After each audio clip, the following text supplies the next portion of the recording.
Mesdames et messieurs, chers téléspectateurs, bienvenue dans cette grande édition du journal universitaire qui clôture la semaine. Évolution des conflits d'identité ethnique dans les territoires d'Uvira, dans le province du Sud Kivu de 1928 à 2022. C'est le titre de la thèse de doctorat soutenue publiquement par le chef des travaux, Freddy Moussombois, de la faculté des lettres et sciences humaines de l'Université pédagogique nationale. La cérémonie s'est tenue le mercredi dernier au sein de cet établissement universitaire. Suivez ce reportage de Georges Ndilumbi et Christian Chipombar.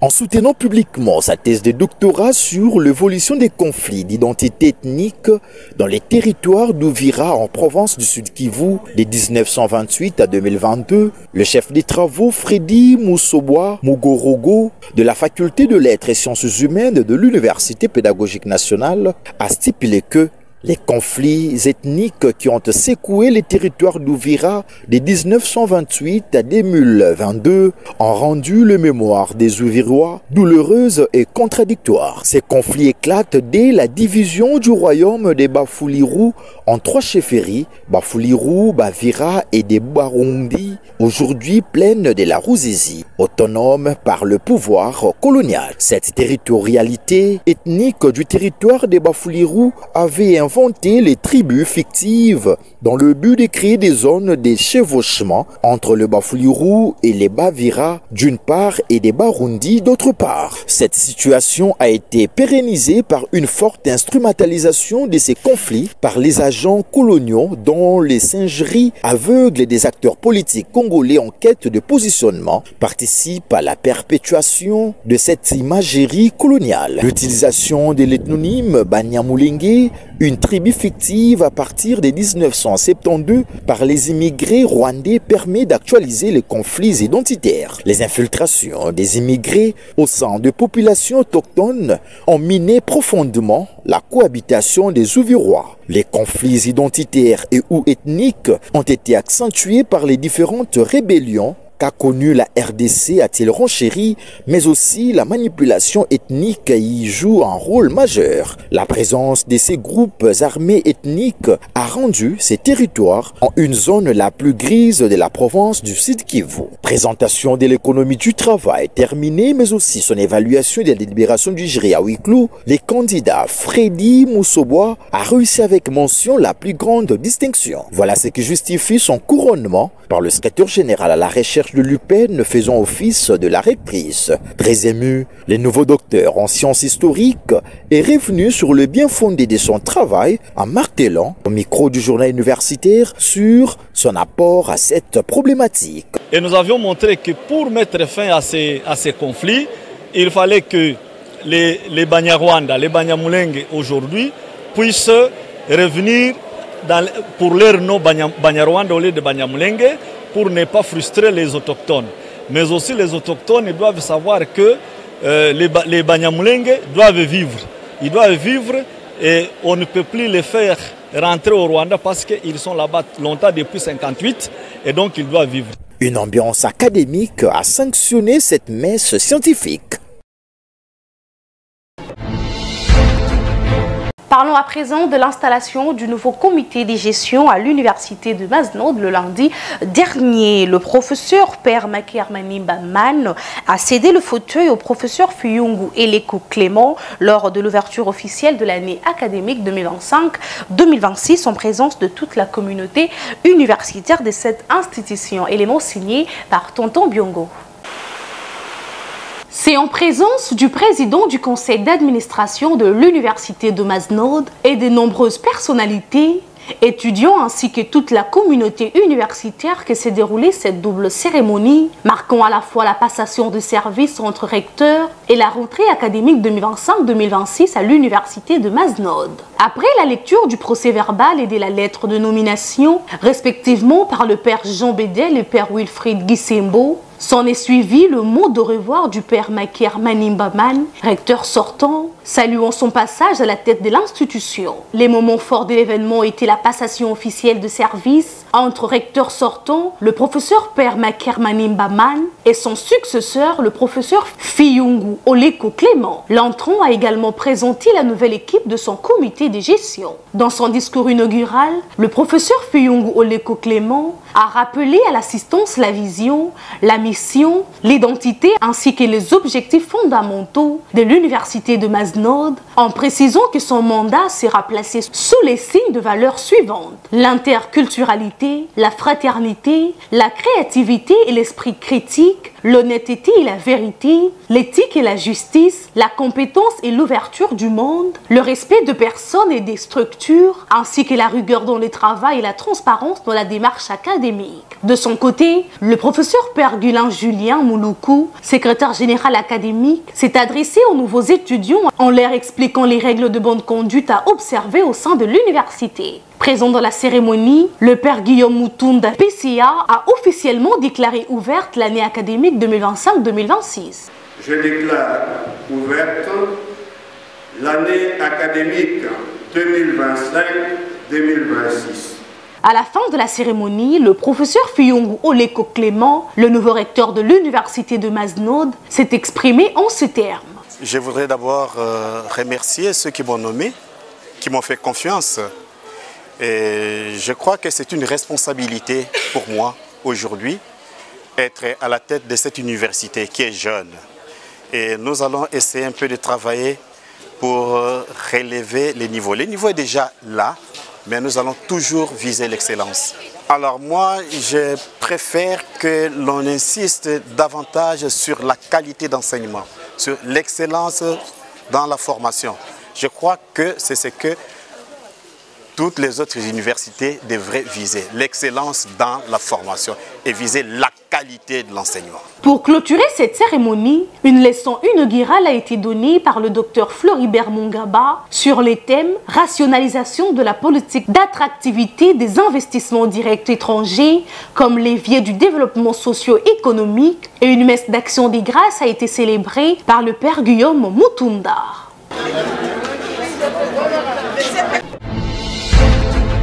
Dans le chapitre des inscriptions, l'Université technologique Belcampus ouvre ses portes pour le nouveau candidat pour l'année académique 2025-2026 dans toutes les facultés qu'elle organise. Suivez. Voulez-vous poursuivre vos études universitaires après l'obtention de votre diplôme d'État? Venez, je vous fais visiter l'Université technologique Belcampus. Bienvenue à l'Université technologique Belcampus. Elle est située au numéro 17 de la 8e rue, quartier industriel, dans la commune de Limete, province de Kinshasa, en RDC. Cette institution privée d'utilité publique a su se faire une place de choix grâce à la qualité de ses formations et à son engagement en faveur de l'excellence académique. Reconnue officiellement par le décret présidentiel numéro 06/0106 du 12 juin 2006, Belcampus a su, au fil des années, adapter son offre de formation aux besoins du marché et aux attentes des étudiants. Elle organise donc une large gamme de formations dans des domaines tels que médecine humaine, la faculté de droit, filière, droit privé et judiciaire, droit économique et social, droit public, faculté des sciences économiques et de gestion, département de sciences de gestion, gestion financière, gestion marketing, gestion bancaire, microfinance et assurance, département de sciences économiques, économie monétaire et financière, économie rurale, économie publique, faculté des sciences informatiques, filière, informatique de gestion, informatique industrielle, réseau informatique et télécommunications, conception, faculté de l'agronomie, foresterie et sciences de l'environnement. Et oui, Belcampus vous offre une nouvelle faculté, la faculté des sciences de la santé, filière, sciences infirmières, imagerie médicale, biologie médicale laboratoire, sage-femme, gestion des organisations de santé. Belcampus met tout en œuvre pour offrir à ses étudiants un environnement d'apprentissage stimulant et propice à la réussite. Les infrastructures modernes, Les laboratoires équipés et les enseignants qualifiés contribuent à faire de cette université un lieu d'excellence. En choisissant l'UTBC, vous optez pour une université reconnue pour son sérieux, son engagement et son dynamisme. Alors, rejoignez une communauté d'étudiants motivés et ambitieux, prêts à relever le défi de demain. Nous vous invitons à venir vous inscrire à l'Université technologique Bel Campus pour une formation de qualité. Car l'avenir c'est nous et l'avenir se prépare maintenant. L'Université technologique Bel Campus, carrefour du savoir, école de l'excellence. Rendons-nous dans la province du Haut-Katanga où a eu lieu la grande cérémonie légendaire d'inauguration du nouveau bâtiment R+4 de l'Institut supérieur des techniques de Lubumbashi, dirigé de la plus belle manière par le professeur Janou Mpagnampagna. Ce nouveau bâtiment vient renforcer la viabilité du cadre afin de permettre aux étudiants d'apprendre dans les conditions optimales. Georges Ndelumbi et Christian Chipomba vous proposent cet élément. Un parterre de politique et scientifique, la cérémonie d'inauguration du nouveau campus R+4 de l'Institut supérieur technique de Lubumbashi ISTEL s'est déroulée comme prévu ce samedi soir. Cette cérémonie riche en couleurs a été présidée par le directeur de cabinet adjoint de la ministre de l'Enseignement supérieur, universitaire, recherche scientifique et innovation, en présence de plusieurs autres personnalités. J'apprécie l'effort considérable qui a été déployé par les promoteurs privés pour mobiliser les ressources financières indispensables à la construction du nouveau bâtiment. Cette imposante infrastructure est construite sur fonds propres du promoteur de cet établissement, j'ai cité le professeur Janou Mpagnampagna. Aussi voudrais-je profiter de l'opportunité que m'offre cette cérémonie inaugurale pour lui adresser de manière solennelle mes sincères félicitations et remerciements. Prenant la parole devant ses hôtes de marque, le promoteur et directeur général de l'ISTEL, le professeur associé Janou Mpagnampagna, a rendu ses vibrants hommages au chef de l'État congolais Félix Tshisekedi, qui ne ménage aucun effort pour restaurer la paix partout en RDC, sans laquelle l'enseignement serait entravé, et d'ajouter.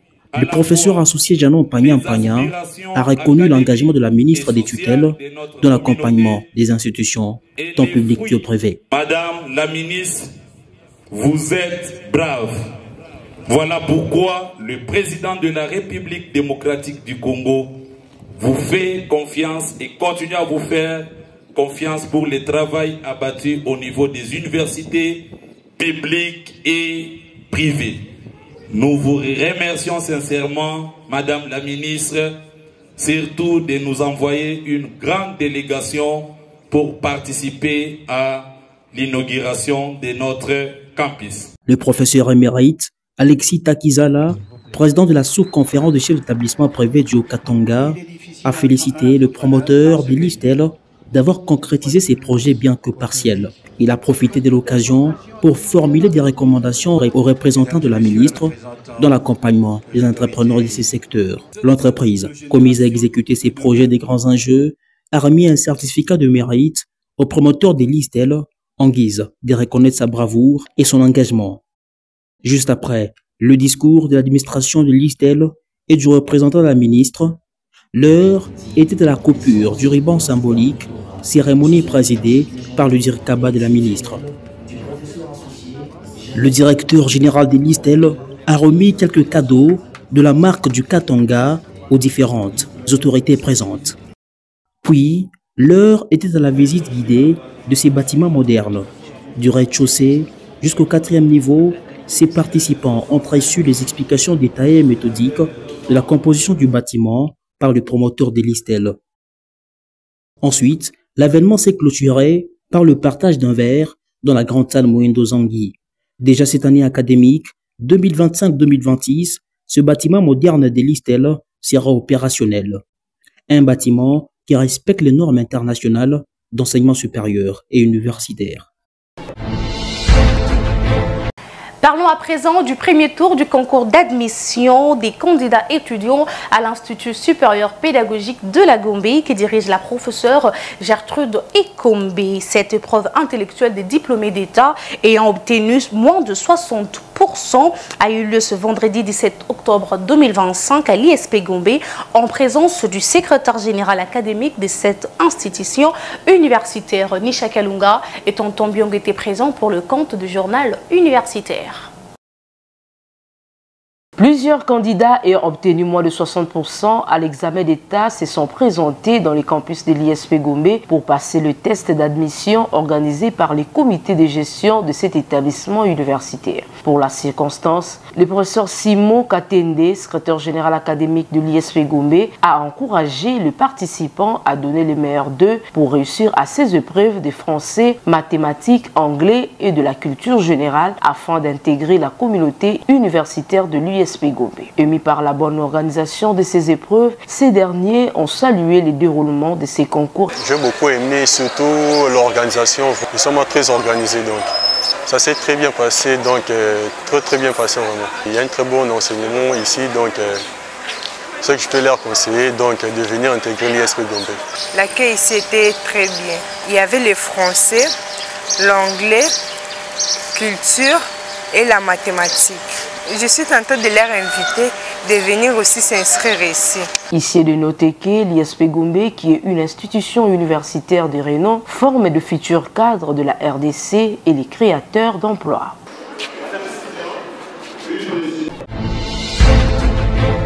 Parlons une fois de plus de la cérémonie de proclamation de résultats de l'année académique 2024-2025 organisée à la Haute École des commerces de Kinshasa. Une activité qui a connu la présence de plusieurs personnalités de marque. Les détails avec Blaise Bouchard. L'ambiance était à la fois particulière et solennelle le lundi 13 octobre 2025 dernier sur les sites de la Haute École des commerces de Kinshasa à l'occasion de la cérémonie de proclamation des résultats de l'année académique 2024-2025. Au total, plus de 3027 lauréats issus du système LMD et de l'ancien système ont été proclamés par différents chefs de section après le rapport académique lu par le secrétaire général académique, le professeur Ndenza Miché. Dans son allocution, le directeur général de la Haute École des commerces de Kinshasa, le professeur Nyonsaba Sebigunda Edson, a présenté la politique générale de son établissement avant de rendre un vibrant hommage à la ministre de l'Enseignement supérieur universitaire, recherche scientifique et innovation, la professeure Dr Sombo Safi Ayane Mukuna Marie-Thérèse, pour son accompagnement constant et son soutien déterminant dans la réussite de cette manifestation académique. Consécutivement à la note circulaire numéro 19 du 29 août 2025 relative à la clôture de l'année académique 2024-2025, il vous souviendra qu'en date du 13 septembre 2025, son Excellence, Madame Professeure Dr Marie-Thérèse Sombo Ayane Mukuna, ministre de l'Enseignement supérieur, universitaire, recherche scientifique et innovation, a procédé une fois pour toutes, pour tous les établissements de l'Essuris, à partir de l'université de Kikwit, à la cérémonie officielle de clôture de l'année académique 2024-2025. À cet effet, pendant cette cérémonie, nous proclamons les derniers résultats de l'avant-dernière promotion des licences de l'ancien système, qui, plus nous saluons les efforts fournis par tous les membres de notre communauté depuis l'arrimage total au système LMD, qui durera toute l'année, qui commence le 22 prochain avec, et pour la Haute École de commerce de Kinshasa, les débuts des cycles de master et du doctorat. Dans ce contexte, la Haute École de commerce de Kinshasa se décide de mettre un accent particulier sur la compétence qui s'acquiert non seulement par la participation aux enseignements dans les auditoires, mais aussi et surtout par l'utilisation et la fréquentation des bibliothèques physiques et virtuelles, ainsi que des laboratoires informatiques qui offrent plusieurs possibilités d'apprentissage au travers des outils numériques variés.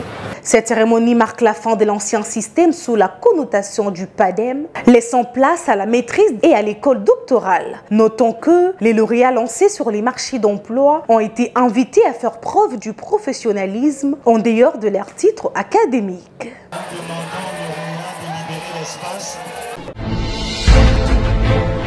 Toujours dans ce même chapitre, double cérémonie de collation des grades et clôture de l'année académique 2024-2025 à l'Institut supérieur technologique de Kinshasa. Plusieurs lauréats ont été conférés les grades académiques par son directeur général, le chef des travaux Stéphane Woto. Jérès Landou et Nisha Kalunga signent ce reportage. L'Institut national pilote d'enseignement des sciences de la santé à Kinshasa a servi des cadres pour la double cérémonie de collation des grades et clôture de l'année académique 2024-2025 organisée par l'Institut supérieur technologique de Kinshasa. Dans son discours de politique générale de l'établissement, le chef des travaux Stéphane Wotongweshi, directeur général de l'ISTK, a loué les travaux abattus par son comité dans l'organisation des enseignements de qualité, les évaluations et la délibération des étudiants. Et le secrétaire général académique a dans son rapport jugé positif le bilan de l'année académique 2024-2025 malgré les aléas. Après la proclamation des résultats par les différents chefs de section, les lauréats du jour ont été conférés les grades académiques par le directeur général de l'ISTK en présence des autorités politico-administratives et les membres de famille.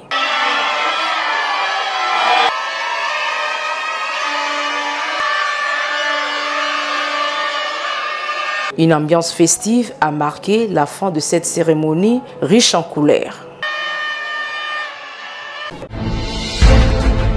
Dans les cadres de la promotion et la sensibilisation de droits et devoirs de l'enfant, conformément aux objectifs poursuivis par l'ASBEL, Action d'accompagnement des enfants et jeunes, la structure précitée a organisé une conférence débat en vue de poursuivre cette sensibilisation. Le détail dans cet élément que vous propose Opokiaku et Néné Wambengar. Après une première initiative réussie à l'Institut Kupangui, école conventionnée catholique, l'association dirigée par le coordonnateur Ange Bivula Yamba Yamba a tenu une fois de plus une conférence débat à l'Institut Maël Nabomoï, situé dans la commune de Galema, autour du thème « Les droits de l'enfant et leurs obligations ». Prenant la parole, l'unique intervenant du jour, le coordonnateur Ange Bivula, a articulé son exposé autour de 3 axes: les notions conceptuelles, les instruments juridiques relatifs aux droits de l'enfant au niveau international, régional et national. Il a rappelé de manière simple le droit se définit comme un ensemble de règles, de principes et de normes qui régissent la vie en société. Poursuivant son intervention, il a expliqué les catégories fondamentales des droits de l'enfant, à savoir les droits à la vie, les droits au développement, les droits à la protection et les droits à la participation. Dans une atmosphère interactive et participative, plusieurs élèves ont posé des questions pertinentes et apporté des réflexions, témoignant ainsi de leur compréhension du sujet. J'aime vraiment cette initiative. Les parents doivent respecter nos droits, les droits de l'enfant. Si un parent ne respecte pas les droits de l'enfant, ça veut dire qu'il ne considère pas vraiment son enfant. L'enfant doit respecter les parents, d'aller à l'école, d'étudier, de participer même aussi à l'église, d'être à bonne éducation. Parce que l'enfant a été engendré pour que les parents aussi soient les bénéficiaires par rapport à l'éducation que les parents donnent à l'enfant. Le préfet de l'établissement, visiblement satisfait, a salué cette initiative éducative et félicité les organisateurs pour cette action de sensibilisation enrichissante tout en exprimant sa fierté pour l'engagement de ses élèves. Émis par la réussite de cette activité, le coordonnateur Ange Bivula s'est exprimé en ces termes. Normalement, c'est vraiment très important de pareilles conférences comme ça, parce que nous devons sensibiliser, conscientiser les enfants en matière de leurs droits, mais aussi devoirs, pour qu'ils comprennent réellement c'est quoi leurs droits, mais aussi c'est quoi leurs responsabilités. Et je pense qu'il y a certains droits qui ne sont pas encore respectés. Par exemple, le droit à l'éducation ne sont pas vraiment respectés.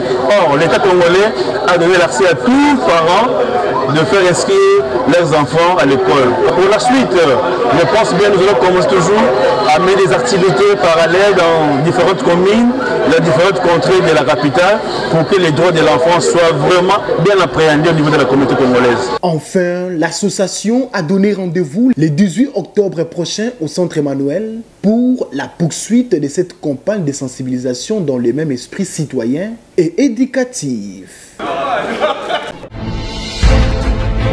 Parlons à présent du lancement officiel de la structure congolaise Computer Community le jeudi dernier au cours d'une activité organisée sous le thème fracture numérique et employabilité de jeunes. C'était dans la maison de l'entrepreneuriat et de l'innovation située dans la commune de Limete, Opkiaku et Néné Wambinga. Plusieurs jeunes entrepreneurs, chefs d'institutions et partenaires du secteur technologique ont pris part jeudi dernier à la cérémonie de lancement officiel des activités de la Congolaise Computer Community organisée sous le haut patronage du ministère de l'économie numérique et son excellence Augustin Kibasa Maliba. La cérémonie s'est ouverte par le mot de bienvenue du coordonnateur Emmanuel Lomami, avant l'allocution d'ouverture du ministre qui a salué cette initiative citoyenne porteuse d'espoir et d'engagement pour la jeunesse congolaise engagée dans l'innovation numérique. C'est pour moi un vrai engagement de prendre parole aujourd'hui à l'occasion du lancement officiel de la Congolaise Computer Community, une initiative citoyenne et visionnaire qui s'inscrit dans la vision commune de la transformation numérique que connaît la République démocratique du Congo.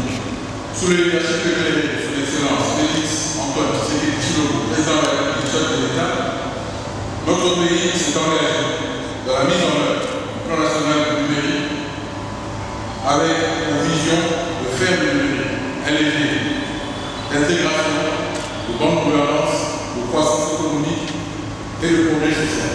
Les allocutions ont donné le ton à une série de panels thématiques riches et interactifs. Le premier panel, intitulé « L'institution face à la réalité des jeunes », a réuni plusieurs personnalités du numérique, parmi lesquelles Jean-Luc Mougonia, coordonnateur adjoint de l'ADEME, Salem Iyemba, responsable de services énergétiques à l'ANEDEC. Le second panel a donné la parole aux partenaires techniques et institutionnels de la CCC venus partager leurs engagements et visions pour l'inclusion numérique. La rencontre s'est poursuivie par la présentation de la feuille de route post-lancement par le ministre de l'économie et numérique. Avant de se clôturer par une visite des stands, une session de dépôt de projets marquant le début d'une dynamique collaborative entre jeunes et institutions. Très satisfait du succès de cette journée, les coordonnateurs de cette structure a souligné ce qui suit. Par rapport au projet de la Congolese Computer Community, en fait, c'est la présence du mot community qui signifie en français communauté. Et simplement pour nous dire à nous tous que le problème de la fracture numérique n'est pas un problème individuel, mais plutôt un problème communautaire. C'est un problème que nous devons adresser tous en tant que nation, nous devons adresser tous en tant que communauté. Dans nos communautés locales et autres, tous nous devons essayer de faire cela. Mais aussi maintenant, nous devons commencer quelque part. Cette fracture-là, elle est énorme, à un niveau que nous ne peut même pas commencer. Mais on doit commencer quelque part. C'est ainsi qu'au travers de la Congolese Computer Community, nous avons pris comme on dit en anglais, ces challenges-là. Donc cette épreuve-là, on se dit que non, on peut faire quelque chose, mais nous ne pouvons pas le faire seul. Alors c'est ainsi que nous essayons de réunir tous les acteurs possibles, les institutions publiques, les privés, les banques et autres, et aussi la jeunesse congolaise que nous voulons qu'ils soient des acteurs de ce mouvement ici. La journée s'est terminée dans une ambiance conviviale, empreinte d'esprit de collaboration, de créativité et de paix. Mesdames et messieurs, nous sommes arrivés à la fin de cette grande édition du journal universitaire. Si vous l'aviez aimé, dites merci à Tonton Biongo qui était derrière la caméra. Une réalisation du docteur Emmanuel Lema, toujours sous la coordination de l'honorable André Mouchongo Machara. Quant à moi, je vous dis bonne suite de programmes sur nos chaînes partenaires et bon week-end.